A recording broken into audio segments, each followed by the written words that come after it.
Hello, everyone. As you said, my name is Quintessence, and I'm here to talk to you about diversity and development, or as I like to call it, unquantified serendipity, because as we invite more people into our spaces, we can serendipitously solve more problems in our space and in our teams and our organizations. Before I get started, I'd like to point out this is a very choose-your-own-adventure style talk. I'm going to be hitting a lot of points very quickly for things that you can implement. Don't try and take them all, just pick one or two.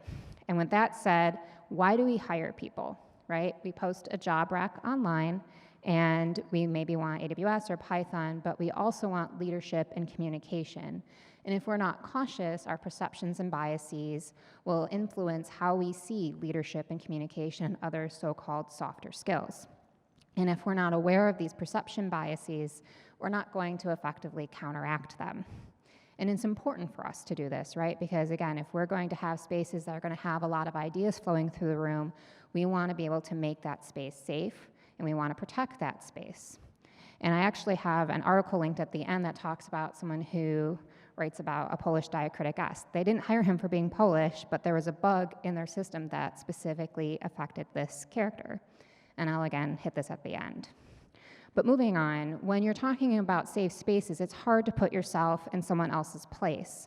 A space that is safe for white people generally might not be safe for women, might not be safe for lesbians, and that's just me standing in front of you. That's just my three, right? So when you're approaching it, your mindset very much matters. I and other persons are not people to be fixed. It's a situation or a structure that we're fixing so that people can be welcomed into these spaces. And so now I'm going to address some subtle mindset shifts that we can all do that will make the spaces more welcoming and more robust. And the first thing I really want to point out as I watch is we really want to make sure that we're coaching people, right? We don't want to rescue people. And rescuing in a professional environment can look very much like, oh, hey, let me do that for you. It's very innocuous, but you don't want to be rescuing people out of their own duties or their own research. You want to empower them. And as you empower them, you're also going to empower them when they're looking to professionally network. This kind of looks like, hey, I got them that job. You don't want that. You want them to say they got themselves that job because you gave them the hand up, you introduced them to your professional networks or other resources that you had available to you as a more senior person. Once people are in your organization, you're going to need to support diverse learning styles. Read the docs is not good blanket advice. People speak English as a second language. Some people like to talk, right? You need to support everybody. And when you're supporting them, reciprocal mentorship is something you can do, which is basically the idea that your newbie or mentee needs to know one thing or one set of things, but they bring other things, so let them. But while you're focusing and training that one set of things, you need to be the one that provides their challenges. Telling them to pick a problem and solve it will be limited by whatever they currently know. And that doesn't coach them for the future, right? As you're setting up these different situations, you also want to make sure that your orgs are resilient for their growth. So if you find out, oh, there aren't a lot of women in leadership positions, that's unfortunate. That's acceptance, and we don't want that, right? We want a resilient org, and we want to proactively change what that looks like. And we also want to make sure that people know that they don't have to fake it till they make it, right? Confidence is supported by knowledge and experience. If someone's lacking in confidence, try supporting their knowledge and experience and see if that confidence doesn't just follow out.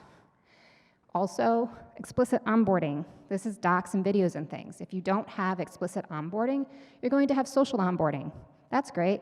That relies on the social structure to work. We've solved that problem. Why am I up here? Right. Also, when you're coaching your juniors and mentees, make sure that they know what title pays them the most for the work. It doesn't matter if the title should or should not exist. DevOps engineer. Okay? Make sure they know what it is and they get paid for their knowledge.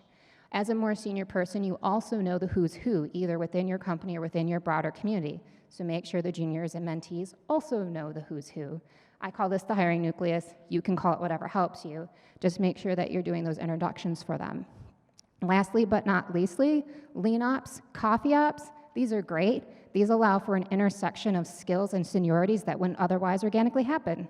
And I definitely recommend implementing as many of these as you can, right? Either within your companies or in your communities. If you have any questions, my name is Quintessence. Find me on the floor or at our booth at App Dynamics. My slides and references are on notice. Thank you.